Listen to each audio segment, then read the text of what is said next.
नमस्कार दोस्तों, मैं राजू जुनेजा आपका सफलतम क्लासेस में स्वागत करता हूं। आज अपन नया टॉपिक लेके आए हैं क्लास 10th के अंदर इलेक्ट्रिसिटी का। टॉपिक का नाम है हमारा रजिस्टिविटी। रजिस्टिविटी देखो, नाम है, रजिस्टेंस से बना हुआ है। रजिस्टेंस का मतलब होता है करंट को रोकना। तो रजिस्टिविटी क्या चीज़ है वो आज अपन ने पढ़नी है। ठीक है भाई, जैसे थोड़ा सा ओवरव्यू देता हूँ। पहले हमने उस दिन रजिस्टेंस पढ़ा था। क्या होता है resistance? R is equal to V by I. ठीक है भाई, रजिस्टेंस जो होता है वो करंट का अपोज करता है। ओम्स लॉ से हमने इसका फॉर्मूला निकाला था, R is equal to V by I. ठीक है भाई, इसके ऊपर कुछ फैक्टर फैक्ट कर रहे थे। पहला फैक्टर था हमारे पास, इसका पहला फैक्टर जो था वो लेंथ का था। और लेंथ का कैसे फैक्टर डिपेंड करता है? R डायरेक्टली प्रोपोर्शनल होता है L के। दूसरा होता है एरिया ऑफ क्रॉस सेक्शन।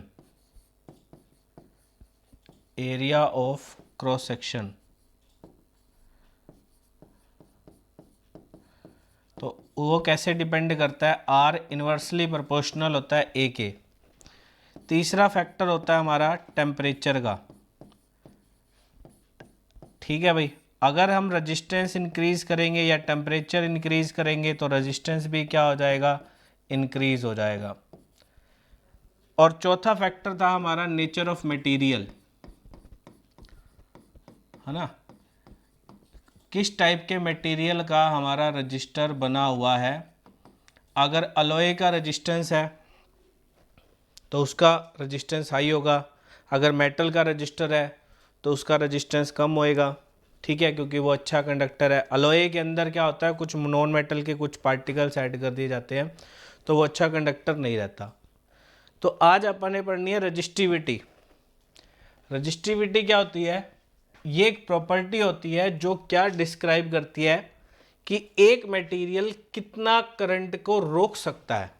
यानी कि आप ये कह सकते हैं कि it is the power of resistance, कि एक मटेरियल जो है वो कितना करंट को रोक सकता है, वो उसकी जितनी पावर है, उस प्रॉपर्टी को क्या बोला जाता है?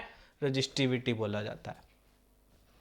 ठीक है भाई, दोबारा से पढ़ो। इट इज अ प्रॉपर्टी, ये एक प्रॉपर्टी है जो क्या डिस्क्राइब करती है? The extent to which a material oppose the flow of electric current through it. कि एक मटेरियल जो है वो इलेक्ट्रिक करंट का कितना अपोज कर सकता है, उस प्रॉपर्टी को क्या बोलते हैं हम? रजिस्टिविटी बोलते हैं। क्या बोलते हैं उसको? रजिस्टिविटी। अब ये रजिस्टिविटी क्या होती है ये अपने को निकालना है। तो पहला फैक्टर हमने पढ़ा था कि resistance directly proportional to L होता है ना? ये हमने पहली कल बात निकाली थी। दूसरी बात हमने कल निकाली थी कि जो रेजिस्टेंस होता है वो इन्वर्सली प्रोपोर्शनल होता है क्रॉस सेक्शनल एरिया के। ठीक है भाई, R directly proportional to L, length of conductor. जितना ज़्यादा कंडक्टर की लेंथ करते जाओगे उतना ज़्यादा रेजिस्टेंस बढ़ता जाएगा। Inversely proportional to area of cross section. ये एरिया जितना ज़्यादा होगा उतना रेजिस्टेंस कम होगा, जितना ये वाला एरिया कम होगा उतना रेजिस्टेंस ज़्यादा हो जाएगा। तो ये दो फैक्टर पढ़े थे हमने। तो इन दोनों को जब कंबाइन करेंगे तो कंबाइन करने पर ये कुछ हमारे को ऐसा दिखेगा, R directly proportional to L by A। R directly proportional to L by A। और जब इसको हटाते हैं, प्रोपोर्शनलिटी का साइन लाएंगे तो एक कांस्टेंट आएगा। वो कांस्टेंट क्या आएगा? रो। वो कांस्टेंट क्या आएगा? यहाँ पर रो आएगा। ये क्या बनाया जाता है? ये ऐसे रो। क्या बोलते हैं इसको? रो। रो का मतलब क्या होती है? रजिस्टिविटी। ये रो सिंबल का नाम है रो। क्या पढ़ा जाता है इसको? रजिस्टिविटी। तो हमारे पास जो फॉर्मूला है वो फॉर्मूला हमारे पास क्या बन गया है? हमारे पास फॉर्मूला बन गया है R equals to rho L by में A, है ना? रो। तो रो का फॉर्मूला क्या बनेगा, R इंटू ए बाय में L,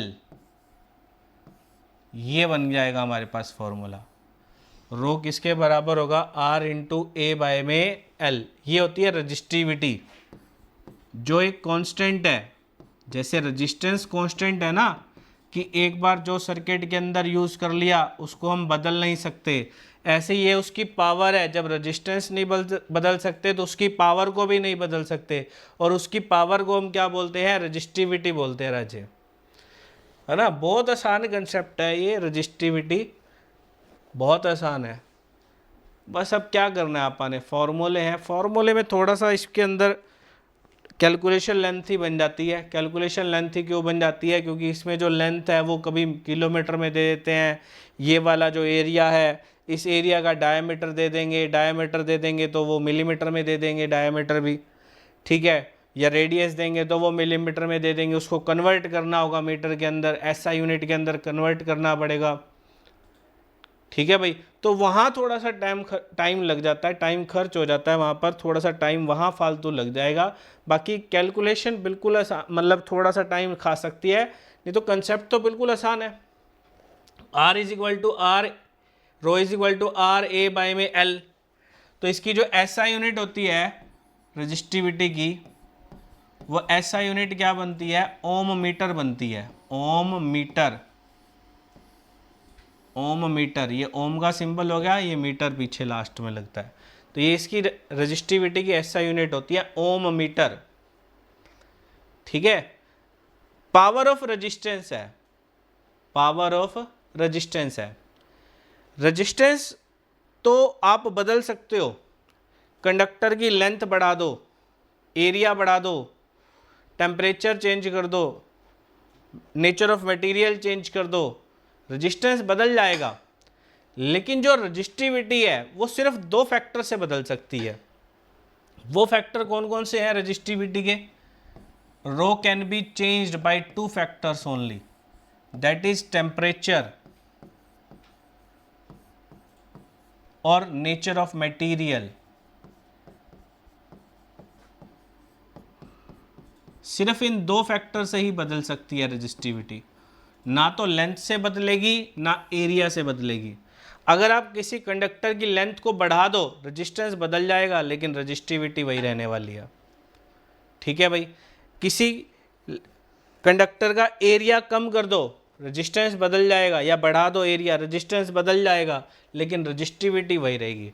अगर आपको रजिस्टिविटी किसी में बदलना है तो रजिस्टिविटी को बदलने के लिए या तो उसका टेम्परेचर चेंज करना पड़ेगा या मटेरियल ही चेंज करना पड़ेगा। यानी कि कॉपर के लिए रजिस्टिविटी कुछ और होगी, एल्युमिनियम के लिए रजिस्टिविटी कुछ और होगी, तो दोनों के लिए रजिस्टिविटी बदल जाएगी, है ना। मटेरियल बदलो रजिस्टिविटी भी बदल गई। क्लियर है, दोबारा सुन लो मेरी बात को, क्या कह रहा हूं मैं, कि रजिस्टिविटी जो है वो चेंज कर सकते हैं सिर्फ 2 फैक्टर से। पहला फैक्टर है टेम्परेचर, दूसरा फैक्टर है नेचर ऑफ मटेरियल, ठीक है।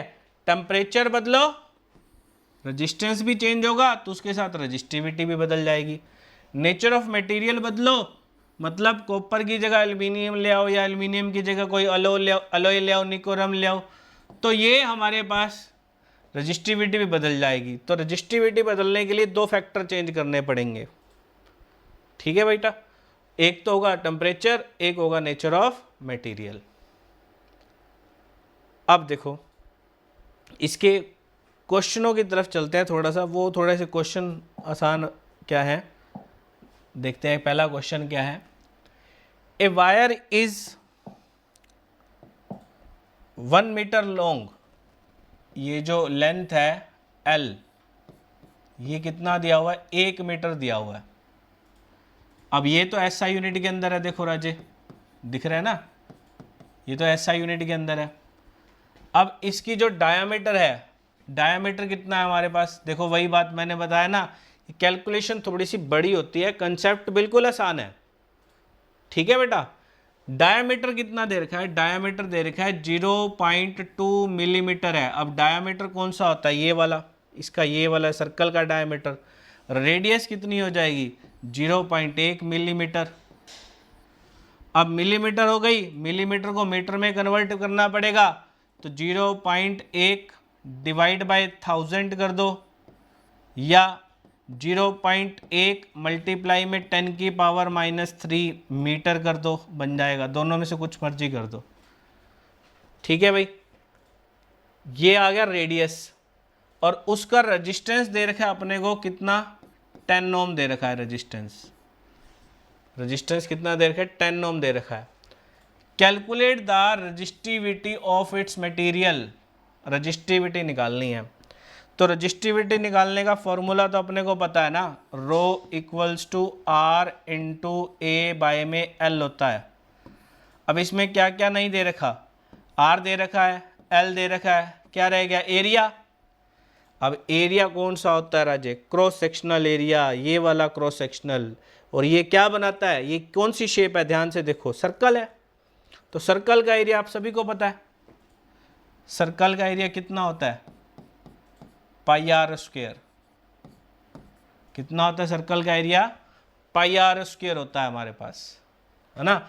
अब पाई तुम्हें पता है 22/7, और रेडियस का स्क्वायर यानी कि 0.1 इंटू 10 की पावर -3 का स्क्वायर कर दो, कितना बन जाएगा, 22 इंटू 7, 0.1 का बन जाएगा 0.01, और 10 मल्टीप्लाई में 10 की पावर -6 मीटर स्क्वायर बन गया ये एरिया। अब इस एरिया को यहाँ पुट करेंगे, लेंथ पुट करेंगे, रेजिस्टेंस पुट करेंगे, आंसर निकालते हैं। अब निकालो, देखो कितना बनता है। देखो हमारे पास रेजिस्टेंस निकालना है हमने, इसका सॉरी रेजिस्टिविटी निकालनी है। तो आर 10 ओम है, एरिया 22/7 इंटू में 0.01 इंटू 10 की पावर -6, लेंथ कितनी है हमारे पास, 1 मीटर ही है ना। सिर्फ इसको मल्टीप्लाई करो, देखो क्या बनता है, 22/7 इंटू में 10 ये रहा, इसके नीचे हटा के 1/100 लिख दो, इसको 10 की पावर -6 लिख दो, एक जीरो से एक जीरो कट जाएगी हमारे पास। अब ये बन जाएगा 22/7 गुणा में 10 की पावर -7, यानी कि 3.14 गुणा में 10 की पावर -7 ओम मीटर। ये रजिस्टिविटी हो जाएगी इसकी बेटा, ये क्या हो जाएगी इसकी रजिस्टिविटी।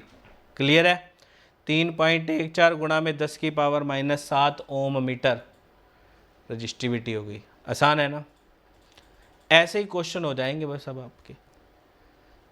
ठीक है, एक क्वेश्चन और ट्राई करते हैं, चलो एक क्वेश्चन और क्या है, calculate the resistance of A copper wire 1 kilometre long. अब लेंथ जो है वो 1 किलोमीटर दे रखी है, जो ऐसा यूनिट नहीं है। ऐसा यूनिट में कन्वर्ट करने के लिए मीटर में कन्वर्ट करना पड़ेगा।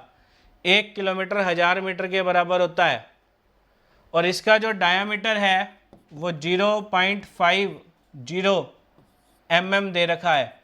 तो रेडियस कितना बन गया, 2 से डिवाइड कर दो, 0.25 मिलीमीटर हो गया। अब मिलीमीटर को भी किस में कन्वर्ट करना पड़ेगा, मीटर में कन्वर्ट करना पड़ेगा। तो 0.25 इंटू 10 की पावर -3 ये मीटर में कन्वर्ट हो गया। रजिस्टिविटी दे रखी है, अब रजिस्टिविटी कितनी दे रखी है, 1.7 इंटू 10 की पावर -8 ओम मीटर। ठीक है भाई, 1.7 इंटू 10 की पावर -8 ओम मीटर ये दे रखी है आपको रजिस्टिविटी। अब ये रजिस्टिविटी दे रखी है, रेजिस्टेंस निकालना है। रेजिस्टेंस निकालने का फॉर्मूला क्या है, R into rho L by A. अब एरिया नहीं है, एरिया तो निकाल लेंगे आप। एरिया क्या से निकालेंगे, पाई आर स्क्वायर से, है ना। पाई 22/7, आर कितना है 0.25 इंटू 10 की पावर -3 का होल स्क्वायर कर दो, कितना बन जाएगा 22/7 गुना में 625 बाय में 1 2 3 4 625 कैसे करा, इसको डिवाइड कर दो ना, 100 बन जाएगा। तो 25 का स्क्वायर कितना हो गया 625, 100 का स्क्वायर नीचे आ गया 10,000 हमारे पास। 10 की पावर -6 ये बन गया, एरिया निकल गया। अब फॉर्मूला इंपुट कर दो, क्या बन जाएगा, R equals to rho 1.7 into 10 की पावर -8, ए कितना निकला हमारा 22/7 गुणा में 625 बाय में 10,000, 10 की पावर -6, और लेंथ कितनी है, सॉरी आर गलत कर दिया अपन ने, फॉर्मूला जो होता है वो हमारे पास होता है R equals to rho L by A, R equals to rho L by A, divide में आएगा एरिया, यहाँ पर रजिस्टिविटी निकालनी होती तो एरिया मल्टीप्लाई होता, तो 1.7 इंटू 10 की पावर -8, लेंथ कितनी है 1 किलोमीटर है यानी कि 1000 मीटर है, एरिया कितना है 22/7 गुणा में 625 बाय में 10,000 गुणा में 10 की पावर -6। अब सोल्व करो इसको, कितना बनेगा, ये जो डिवाइड वाले हैं इनको ऊपर ले जाओ, कितना बन जाएगा 1.7 इंटू 10 की पावर -8 मल्टीप्लाई में 1000 डिवाइड बाय 22 इंटू 625 इंटू 10 की पावर -6, ये आ गया 7 ऊपर चला गया और 10,000 भी ऊपर चला गया। अब पहले 10 की पावर वाला सोल्व कर लो, ये देखो 10 की पावर 1 2 3 4 5 6 7, 7 तो ये रही, पॉजिटिव में 7 होंगी, और ये कितनी होगी 10 की पावर -8। तो आप इसको पहले सोल्व करते हैं, 1.7 इंटू यह हमारे पास 7 डिवाइडेड बाय 22 इंटू 625, 10 की पावर -8 यहाँ पे थी और 10 की पावर 7 पॉजिटिव ये बन गई, और 10 की पावर -6 नीचे है, इसको भी ऊपर ले जाओ, इसको भी ऊपर ले गए आप, कितना बन जाएगा 1.7, इसका भी पॉइंट हटा दो, डिवाइड बाय 10 कर दो, 7 22 गुणा में 625, ये बन गया हमारे पास 10 की पावर ये बन जाएगा 13, 13 में से 8 गए 5, 10 की पावर 5, बेस सेम है ना, पावर ऐड हो जाती हैं। ये देखो ये 10 की पावर -6 ऊपर जाके 10 की पावर +6 बन गया, बेस सेम है, पावर को ऐड कर दो, -8 +7 +6, ठीक है भाई, कितना बन जाएगा 7 और 6 13, 13 में से 8 गए प्लस का 5 हो गया, तो ये इसे ऐसे बन गया 10 की पावर 5। अब इसको सोल्व करो, एक पावर ये कट जाएगी, यहाँ पर 4 रह गई, अब 4 रह गई, इसको ऐसे लिख सकते हैं 17 गुणा में 7 बाय में 22 गुणा में 625, या 625 को ऐसे लिख दो, 625 को ऐसे लिख दो कैलकुलेशन आसान करने के लिए, 25 इंटू 25, 10 की पावर 4 को ऐसे लिख दो 100 मल्टीप्लाई 100, है ना, आसान हो जाएगा 1 4। अब इसको भी काट दो, देखो 1 और ये भी कितना आ गया 4, ये कितना आ गया 11, ये कितना आ गया 2। अब और कुछ नहीं कटेगा अपने पास, मल्टीप्लाई कर दो इसको, 2 4 सा कितना हो गया 8, 8 7 सा कितना हो गया 56, 56 मल्टीप्लाई 17 डिवाइड बाय 11 ओम। इसको सॉल्व करके हमारा आंसर आ जाएगा, ठीक है भाई, इसको सॉल्व कर लेना, ये हमारा आंसर आ जाएगा। ये है रजिस्टिविटी, क्या ये रजिस्टिविटी, जो रजिस्टिविटी है वो सिर्फ 2 फैक्टर से बदली जा सकती है, एक टेम्परेचर से बदली जा सकती है, एक नेचर ऑफ मटेरियल से बदली जा सकती है हमारे पास, ठीक है। तो 2 फैक्टर से आप रजिस्टिविटी को बदल सकते हैं। अगर अपने को रजिस्टेंस बदलना है तो आप लेंथ, कंडक्टर की लेंथ बदल दें या एरिया बदल दें तो रजिस्टेंस बदल जाएगा, लेकिन रजिस्टिविटी नहीं बदलेगी, ठीक है। एक और चीज़ बताता हूँ, अगर किसी मटेरियल की रजिस्टिविटी के पीछे 10 की पावर -8 या 10 की पावर -7 ओम मीटर लिखा हुआ है, ठीक है भाई, तो वो एक अच्छा कंडक्टर होगा,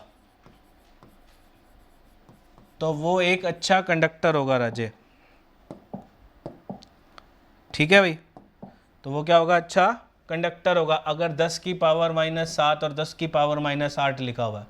किसी की रजिस्टिविटी का डाटा दिया हुआ है किसी मटेरियल के, तो आइडेंटिफाई करना है कि वो अच्छा कंडक्टर है या नहीं। 10 की पावर -7 मतलब 10 की पावर जितनी बड़ी होती जाएगी वो उतना अच्छा कंडक्टर बन जाएगा, क्योंकि उसकी रजिस्टिविटी कम हो रही है। रजिस्टिविटी कम हो रही है तो वो उसका रेजिस्टेंस भी कम है। रेजिस्टेंस कम है तो करंट ज़्यादा चलेगा, करंट ज़्यादा चलेगा तो वो अच्छा कंडक्टर होगा। ठीक है भाई। अगर किसी इसके अंदर रजिस्टिविटी दे रखी है प्लस का 1 2 3 ऐसे ओम मीटर दे रखी है, तो वो एक सेमीकंडक्टर है। तो वो एक सेमीकंडक्टर है जो ना तो अच्छा कंडक्टर होगा और ना ही अच्छा इंसुलेटर होगा।